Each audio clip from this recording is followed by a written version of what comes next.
Discuss about the key points of the financial statements.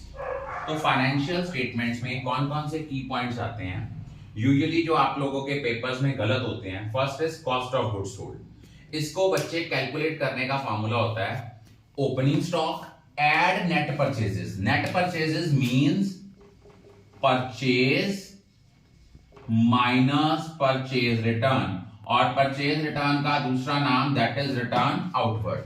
और जितने direct expenses हैं, अब आपके माइंड में आएगा सर डायरेक्ट एक्सपेंसेस कौन से हैं. डायरेक्ट एक्सपेंसेस होते हैं जो up to the purchase of the goods तक हैं, वो ऐड करेंगे और क्लोजिंग स्टॉक माइनस करेंगे. लेकिन अगर हमें एडजस्टेड परचेजेस दिया है, फिर हमने ना तो ओपनिंग स्टॉक कंसीडर करना है, ना नेट परचेजेस करना है, ना क्लोजिंग स्टॉक करना है. सिंपल हमने एडजस्टेड परचेजेस में डायरेक्ट एक्सपेंसेस ऐड करने हैं. और ग्रॉस प्रॉफिट निकालने का फॉर्मूला क्या होता है net sales minus cost of goods sold. अब आप कहोगे सर नेट सेल्स कैसे आएगा. Net sales means sales minus sales return. और नेट प्रॉफिट कैसे आता है. ग्रॉस प्रॉफिट में से इनडायरेक्ट एक्सपेंसेस, जो एक्सपेंसेस ट्रेडिंग अकाउंट में नहीं आए वो माइनस करने हैं, प्लस अदर इनकम.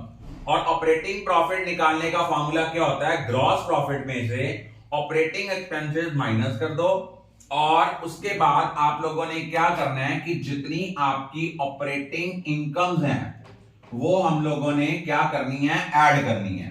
यहां फॉर्मूला क्या होता है कि अगर नेट प्रॉफिट को बेस लिया है तो नेट प्रॉफिट में non operating expenses add back करेंगे और नॉन ऑपरेटिंग इनकम्स को हम माइनस करेंगे. अब कई बार क्वेश्चन क्या आता है 1 मार्क में क्वेश्चन आ जाते हैं कि ग्रॉस प्रॉफिट दिया हुआ है सर्टेन परसेंटेज ऑन सेल्स और कॉस्ट ऑफ गुड्स सोल्ड दिया है, तो वहां पे ग्रॉस प्रॉफिट निकालने का फॉर्मूला होता है cost of goods sold into rate over 100 minus rate. लेकिन अगर ग्रॉस प्रॉफिट दिया है सर्टेन परसेंटेज ऑफ कॉस्ट और हमें गिवन है सेल्स, तो ग्रॉस प्रॉफिट निकालने का फॉर्मूला होता है sales into rate over 100 minus rate. Sales means net sales.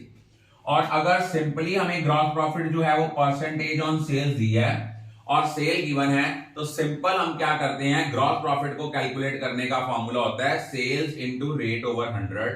दोबारा सुनो, कॉस्ट ऑफ गुड्स सोल्ड का फॉर्मूला क्या होता है opening stock add net purchases add direct expenses होते हैं up to the purchase of the goods minus closing stock. यहां जो फैक्ट्री के खर्चे हैं वो भी आपके डायरेक्ट एक्सपेंसेस हैं.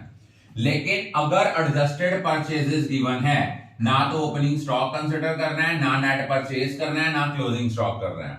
एडजस्टेड परचेजेस में डायरेक्ट एक्सपेंसेस हम क्या करेंगे ऐड करेंगे. ग्रॉस प्रॉफिट निकालने का फॉर्मूला होता है net sales minus cost of goods sold. Net sales means sales minus sales return.